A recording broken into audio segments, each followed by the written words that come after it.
Good morning, metalheads of the internet, and welcome to a contemplative, poignant, potentially spicy, and also brand new episode of the Metal Meltdown. Today we're talking about artificial intelligence, AI, and its usage in the creation and marketing and distribution of heavy metal music, this music that we love so much. What are the pros? What are the cons? Blah, blah, blah, blah, blah.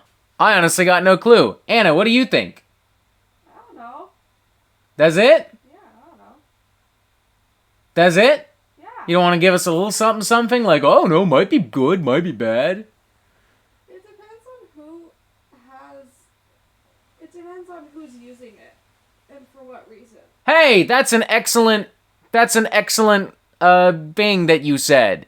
We're gonna explore that. That's great. That actually unironically sums this whole video up pretty well. Okay, so there are a couple of things that we kind of need to talk about right off the bat in regards to AI. The first of which being, AI is not a brand new thing. It might feel like a brand new thing because it's become such a hot button, controversial, divisive issue so quickly and so recently, but AI, the very concept of AI for that matter, has been around and been talked about and been written about and researched and been used for quite some time. AI is present everywhere on social media, streaming platforms, on the internet, in electronics and technology. If you own an Xbox or a PlayStation or a cell phone or a laptop or a fucking tablet of some kind, then there's a good chance you already use AI on probably a daily basis. If you use Netflix or Spotify or Google, you use AI on probably a daily basis. If you use programs like Bixby or Siri or Cortana, you're using AI on probably a daily basis. And I mean, as far back as the 1940s, there's been a basic understanding and concept of artificial intelligence.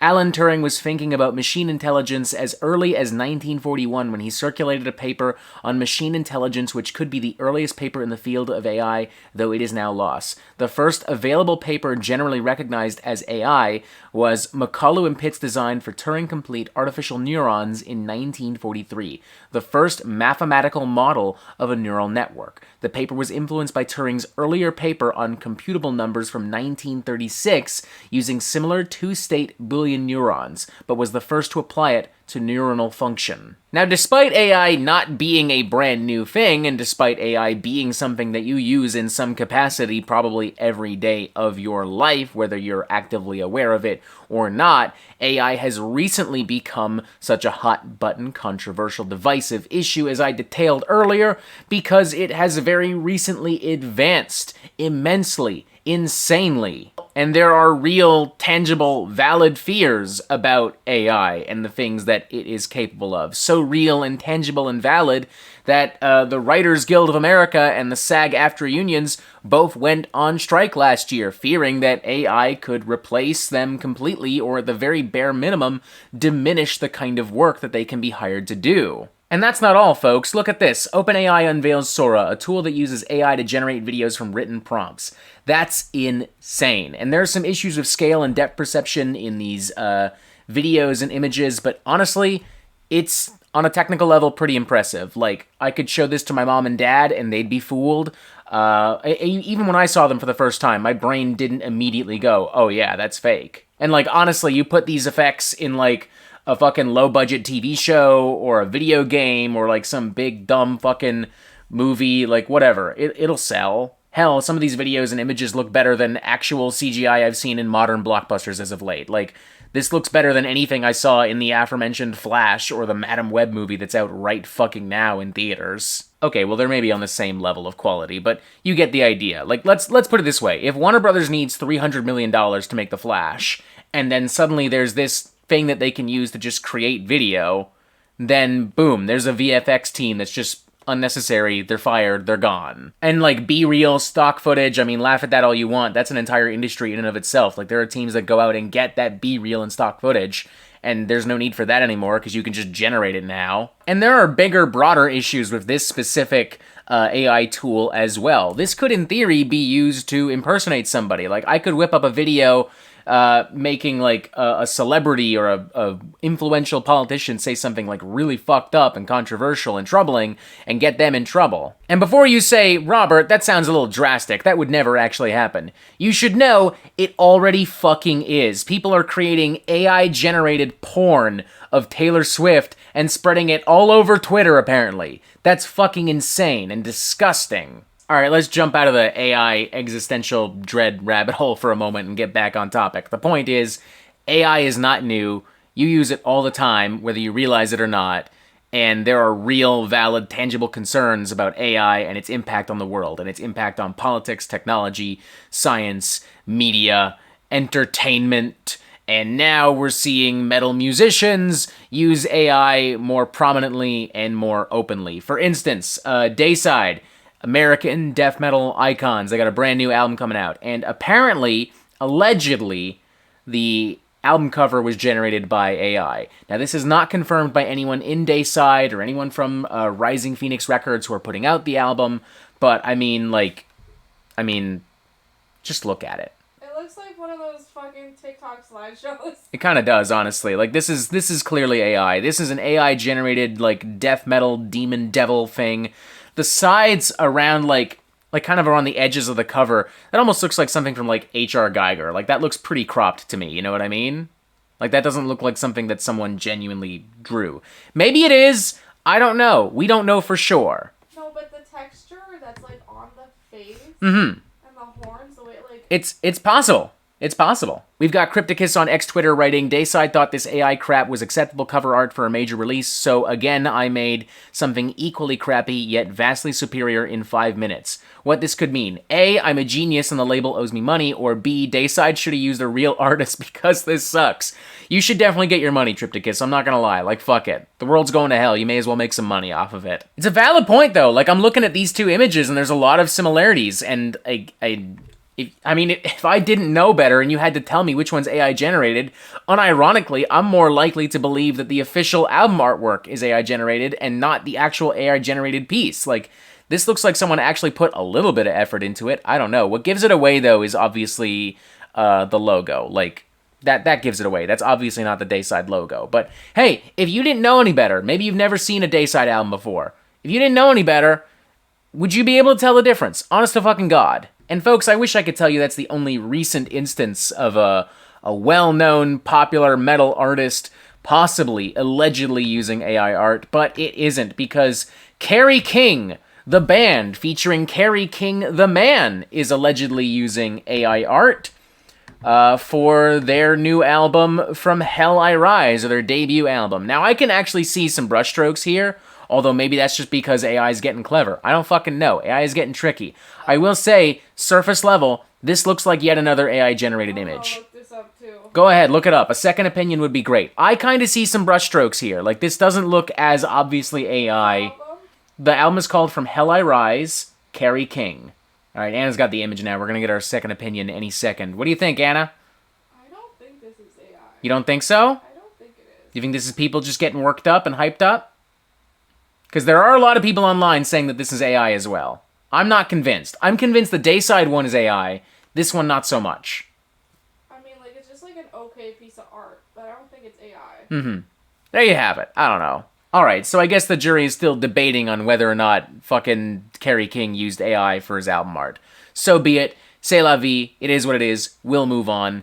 But Deicide, I don't know. I see metalheads online pretty unanimously united in believing that that's AI. Which I think is insane, because Deicide, I mean, at one point, not too long ago, they were one of the best-selling death metal bands out there.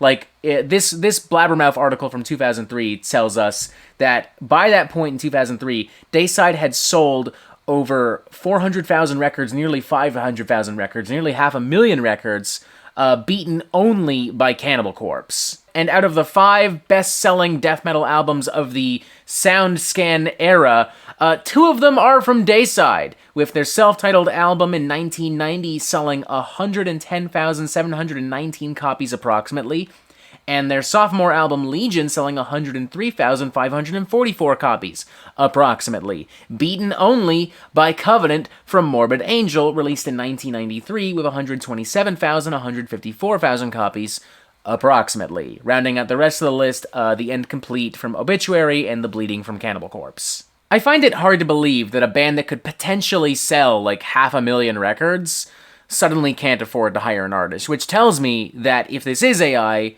Deicide did this out of pure laziness. Straight up. Now, that being said, I do concede that there are maybe practical reasons to use AI if you're a metal band, particularly if you're like a young band. Like you're putting out your first EP, your first demo, you want to put something together to promote it. Fine, whatever. You probably can't afford to hire an artist. So be it. I don't agree with it. It's not what I would do, but who am I to tell you what the fuck to do? Like, whatever. I'm not in your shoes. Like, you, whatever. Fuck it, you know? Deicide are not a young punk death metal band. They're, they've been around for like 40 fucking years, 35 fucking years. They're signed to Century Media Records. They've sold way more than 500,000 records at this point, I'm willing to bet.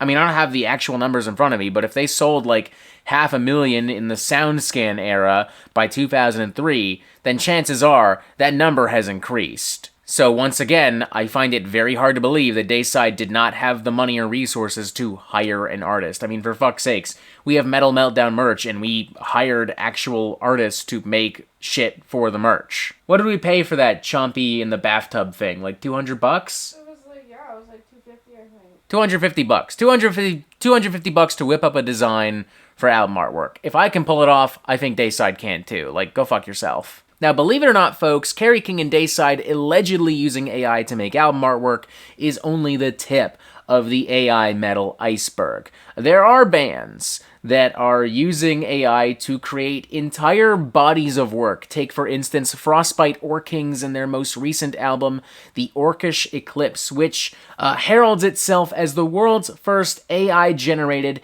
heavy metal album. Founded in late 2021 by Stefan Schmidt, a singer, guitar player, piano player, and composer who has toured internationally with his metal a cappella band Van Canto while working a day job in artificial intelligence, it was finally the idea to bring two of the things that I love together, he told me in a conversation last month. According to Schmidt, musical bits innovation is based on what they call creativity layers, which stack the creative parts of composition like arrangement, rhythm, instrumental interplay, harmony, melodies, lyrics, and text on top of each other, with each layer having its own set of custom-built and trained AI models. So put very simply, the Frostbite Orkings trained AI to write heavy metal music. Like, they created algorithms and all these layers, and they went through all these lengths to train artificial intelligence to understand heavy metal and then to write heavy metal based on its understanding of heavy metal. And the result, as you would expect, is cold, lifeless, incohesive, and extremely generic. At least I think it is. Maybe Frostbite Orkings has its fans, but I thought this album was just pure fucking dreck. Angry Metal Guy appears to think the same. They gave this a 1 out of 5. And this is kind of a big problem with AI music and AI art as a whole. Because you're not having people make it, you're having programs make it, there's just a lot of heart and there's a lot of character that's just inherently missing and full-on absent from the music. Like with musicians in a studio, they can play off of each other, they can play riffs off of each other, they can sit behind keyboards and go, oh, I like that, or I don't like that, we need to cut that. With AI, it just makes, and it's not even fully responsible for what it makes. AI is trained to replicate something, not to invent, not to innovate. It is not, AI itself is not capable of making something totally original from scratch. It looks at things that it knows and it creates derivatives of that. In the case of a lot of AI-generated artwork and imagery specifically, there are even instances of AI pulling from copyrighted material, essentially plagiarizing. Now, we've been sitting here talking mad shit about AI for a plethora of valid reasons, I believe. But I do think at the end of the day, AI is a tool, and it's not so much about what it is, but more so about who is using it, why they're using it, and to what extent they're using it. For example, think about when autotune and samples and programmed drums and synthesizers were first being integrated into like pop and rock and hip-hop music. There was a lot of eyes a-rolling and arms a-crossing and snobs and purists going, that's not real music. And there are people still doing that to this day, and yet all of these things are now just things that I expect to find in modern pop and rock and hip-hop music, and yes, also punk and indie and alternative music, and yes, also metal music. And before one of y'all motherfuckers goes, actually, there is no auto-tune used in heavy metal.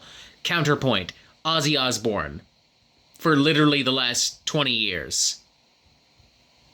Get fucked. Now, granted, all of these things do not have the potential to, say, generate porn of Taylor Swift. These things do not have the potential to put you out of the job. At the very least, I've never heard anybody argue that, like, oh, the fucking Beastie Boys using a sample put this band out of the job or whatever. Oh, fucking T-Pain using autotune put another singer out of the job. Like, if I've never heard these arguments, all right? Like, this isn't happening. It is happening with AI, so yeah, there you go. But even so, the argument remains, like, these are things that were frowned upon for so long and still are by some people in some groups, and they're still being used effectively to make music, and I think the same can, in theory, be done with AI if we're responsible with it. A great example right now is Phantoma from Unleash the Archers. This is their upcoming full-length studio album. I've talked about Unleash the Archers before here on the Metal Meltdown, Juno Award-winning Canadian power metal band. Now, to be clear, this is not an album that was made completely entirely by AI. This is still very much a real album from a real band with guitars and drums and vocals and whatever else have you.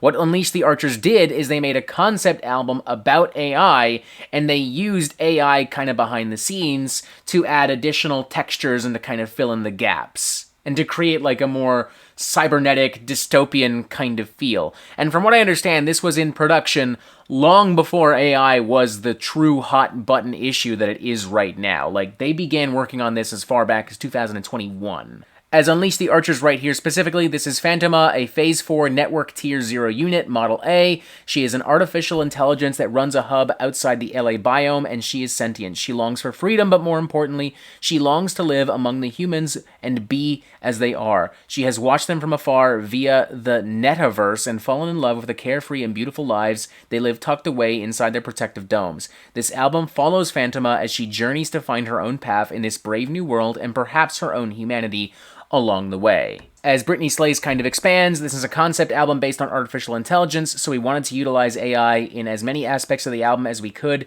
to create a snapshot of AI as it currently stands. And no, the music was not written with AI, lol, but some of the lyrics were. And we also have a music video here for Green and Glass, which was also created with AI imagery. Now, they did something pretty interesting for this, too. They didn't just compile a bunch of random AI images. What they did was they borrowed a specific body of work from a specific artist and made new AI imagery out of that. As they say right in the beginning of this very video, this video was created using AI with character models trained exclusively on a body of work licensed from the artist Bo Bradshaw specifically for this video. So Unleash the Archers, simply put, we're not just taking AI images and, accidentally committing plagiarism. They licensed a body of work from an actual artist, he was paid for it, and they used that body of work to train AI to create new images for this music video. That, I honestly think, is genuinely pretty clever. It is something that A, ties into the concept of the album in a really clever and unique way, and also it doesn't put the artist in question, Bo Bradshaw, out of work. He's still getting his money. Now, obviously, because AI is involved in this album at all, in any capacity, there's been a lot of blowback, there's been a lot of controversy. Unleash the Archers are taking it on the chin, they're handling it like pros, and personally, despite all that, I'm personally actually interested in seeing how this album pans out. Like, I think this is actually kind of clever and innovative and cool. Now, does this mean I want every single, extreme metal, heavy metal, punk band to start working with AI extensively? No, I would rather hear real music made by real artists, and I think people should be paid for the work that they do, and I don't think that using AI so that you can kind of cop out and half-ass your work and so that you can avoid having to pay people for what they do, I think that's gross and fucked up. But I do think it's still possible for there to be a middle ground, and Phantoma from Unleash the Archers is fucking proof of that. It's still real music made by real artists, and people were paid for their work, and there's integrity and care, and they've been able to bring in a concept inspired by AI, and they've been able to kind of use AI to assist in writing lyrics, which, I don't know, to me that makes sense. If the character is an AI, then why not have AI lyrics? That just kind of adds an extra layer of immersion, if you ask me. And even the argument that, like, oh, it's going to be dated, like, in a few years, I think this would actually benefit from being dated because it's supposed to provide a snapshot of where AI is right now. In conclusion, AI is fucking weird and potentially dangerous and harmful, especially if you're a creative person, especially if you're an artist making something for a living. We need to ensure that protections are put in place for people who work in creative industries to make sure that they are properly paid for the work that they do, and to also make sure that they're not put out of the job by AI. And we can do that while also finding clever and creative ways to use AI. Personally, I just don't think there's too much harm in a clever and creative artist using AI in clever and creative ways. I do, however, think there's harm in established bands and companies and corporations using AI to cheap out and to cop out. I hope that makes sense. I hope I didn't make too many people too fucking mad. I got nothing else to say. Anna, your final thoughts. Yeah, it just depends who's using it and for what. There you go. That sums it up pretty well. I could have had the whole video just be that, honestly. Alright, it's your turn to chime in. What do you think? Do you think there's room for AI and art and artists to be friends and to hang out and to be cool and creative and fun together? Are you open to even seeing that? Or are you concerned that we could have a fucking Skynet Ultron-esque figure and just annihilate art as we know it? I don't fucking know. You tell me. Feel free to be spicy. Fuck it. Why not? This is a spicy issue. There's no point asking y'all to fucking hold back, because you're not gonna. So fuck it. Bring it on. Let's go. Press this button to subscribe if you want to. Your call. Wow, there's more videos all the way over here and everywhere elsewhere. And as always, you have yourself a fantastic fucking day.